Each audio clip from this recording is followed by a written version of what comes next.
Okay, CW result বৰ্তমান উলিল আৰু তোমালোকৰ কনফিউজন হৈ আছে কি সেই মাৰ্কছত কিমান ৰেংক আহিছে তাকে দেখুৱাবলৈ মই এই ভিডিঅ'টোত আহিছোঁ আৰু এই ভিডিঅ'টোত আপোনালোকে কলেজৰো ছেভ স্ক'ৰ দেখা পাব। প্ৰথমতে মই স্ক্ৰীণত দেখুৱাইছোঁ এইবাৰৰ মাৰ্কছ ফিজ ৰেংক, মানে কাট অফটো দেখুৱাইছোঁ কোনখন কলেজত কিমান মাৰ্কছ লাগিব কোনটো ব্ৰাঞ্চ পাবৰ বাবে। 260 স্ক'ৰ যদি তোমালোকৰ আহিছে তোমালোকে AEC কম্পিউটাৰ ছায়েন্স ব্ৰাঞ্চ পাবা। 180 আহিছে যদি AEC ক'ৰ ব্ৰাঞ্চ পাবা।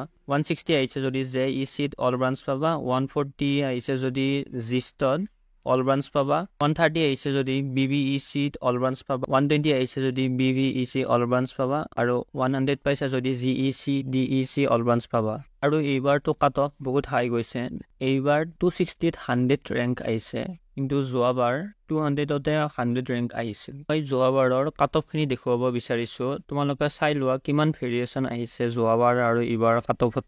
Assam engineering college general 170 to 180 plus, OBC 155 to 165 plus, SC 135 to 145 plus, ST 120 to 130 plus. Jorhat engineering college JEC 155 to 165 plus, OBC 140 to 150 plus, SC 120 to 130 plus, ST 105 to 115 plus.